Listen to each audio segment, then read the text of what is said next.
दोस्तों, लगता है कि बंदूक में गोलियां खत्म हो चुकी हैं। अमेरिका जिस तरीके से हमला कर रहा था ईरान के ऊपर और ईरान को डरा रहा था, लेकिन अब ईरान के पास में जो कंडीशन है वो अब बदल चुकी है। क्या होने वाला है? अमेरिका को अब चिंता लगने लगी कि यार कहीं ये युद्ध हार ना जाए। हमने ईरान को ललकार तो दिया है, उसको इतना सिर माथे चढ़ा भी लिया है, अब जो है ईरान रुकने वाला नहीं है। और अयातुल्लाह खamenei के बेटे मुज्तमा खamenei ने क्या कहा कि हम अपने पिता के मौत का बदला लेकर रहेंगे। इसका मतलब यह है कि जब नाटो के समिट के अंदर टर्की में शामिल होने के लिए डोनाल्ड ट्रंप जाते हैं तो आते वक्त अपने रूट में 2 बार प्लेन को चेंज करते हैं, रूट भी चेंज कर लेते हैं। इतना डर खौफ ज़दा है डोनाल्ड ट्रंप। लेकिन बात यह है कि डोनाल्ड ट्रंप की जो वेपन्स की इन्वेंट्री है वो कहीं ना कहीं खत्म होती हुई दिखाई दे रही है। क्या इस बात से व्हाइट हाउस जो है वो एग्री करता है? तो आप लोग देख सकते हैं कि अमेरिका के पास में है थार्ड सिस्टम, पैट्रियट मिसाइल्स हैं, उनका जो इन्वेंट्री है वो कहीं ना कहीं कम होती हुई दिखाई दे रही है। अब अमेरिका के लिए चिंता का विषय बन चुका है कि यार अमेरिका अब इतना जबरदस्त अटैक कैसे करेगा।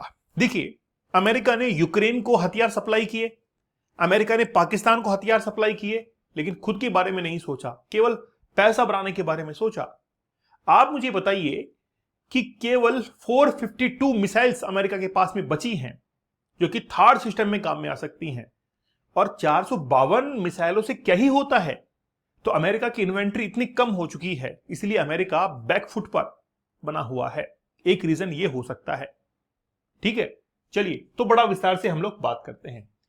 एक्चुअली में CNN, देखिए मैं CNN की इस न्यूज को पढ़ रहा था, मुझे लगा कि यार CNN जो है वो ये क्लेम कर रहा है कि अमेरिका के पास में वेपन्स रिड्यूस हो चुके हैं।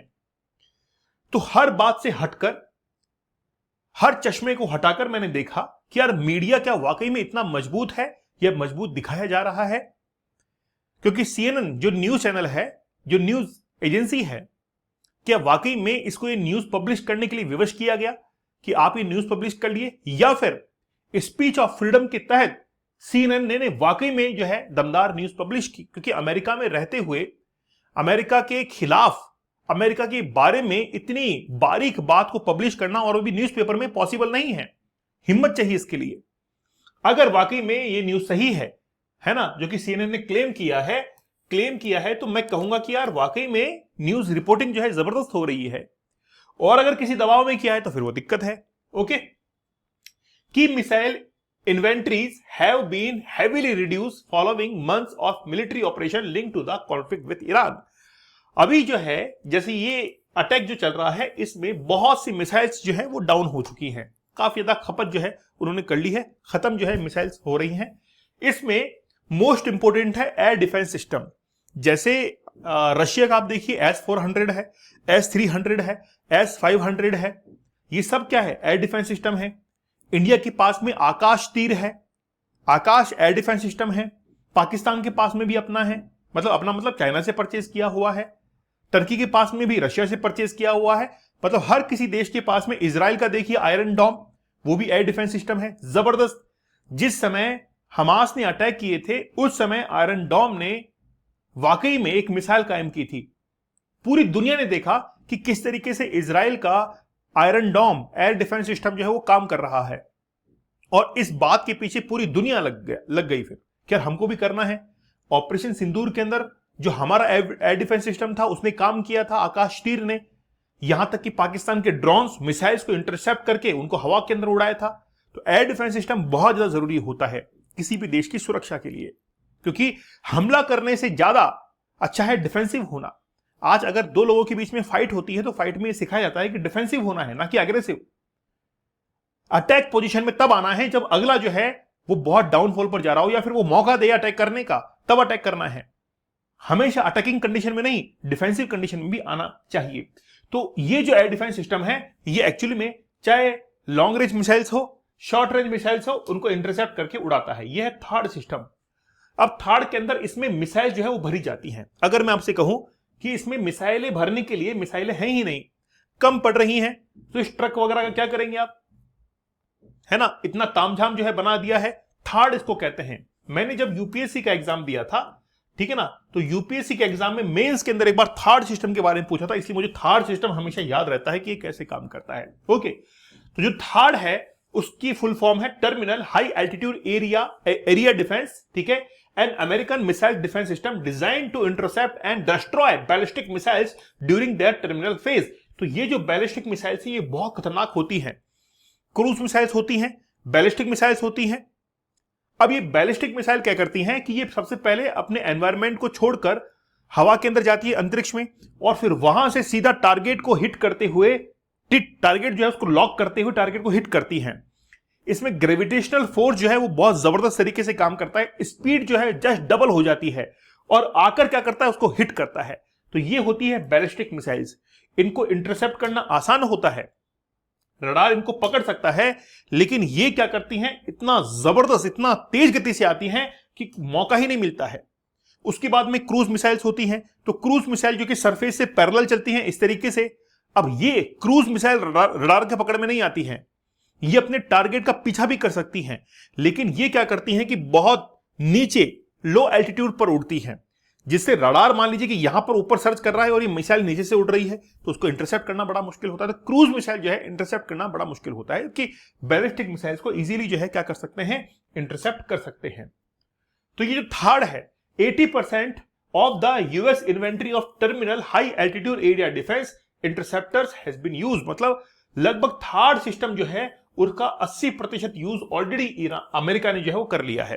अब आप देखिए कि United states had about 452 third missiles, मतलब जो मिसाइल्स हैं वो केवल 452 ही बची हैं, और जो पैट्रियट मिसाइल्स हैं वो लगभग आधी खत्म हो चुकी हैं इनके पास में, आधी डिप्लॉयड कर चुके हैं और आधी जो है वो बची हुई है, रिमेनिंग बची हुई हैं।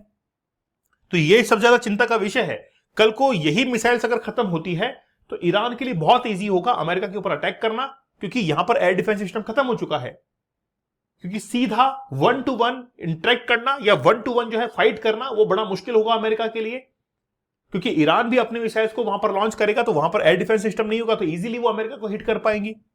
ओके, अब एक्चुअली में क्या है, inventories of some long range air defence system and Tomahawk cruise missile have also been reduce, ये भी रिड्यूस हो चुकी हैं। तो लॉन्ग रेंज मिसाइल जो है वो भी रिड्यूस हो चुकी हैं। तो कुल मिलाकर बात यह है कि अमेरिका की शक्ति धीरे धीरे खत्म होने के लिए जा रही है। Why are THAAD and Patriot missile important? क्यों इंपॉर्टेंट है? अमेरिका जो कि मिसाइलों से खुद की रक्षा करना चाहता है, मतलब इजराइल का एग्जांपल ले लीजिए।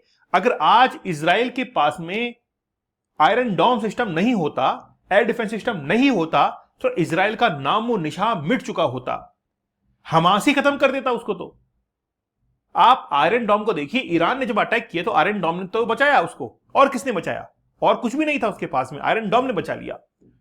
इसी तरीके से अगर अमेरिका के पास में अगर थर्ड और पैट्रियट मिसाइल अगर खत्म हो जाती है तो यह मान के चलेगा कि बहुत आसान होगा ईरान का अमेरिका के ऊपर अटैक करना, और इस युद्ध के अंदर कहीं ना कहीं अमेरिका की हार होती हुई दिखाई देगी।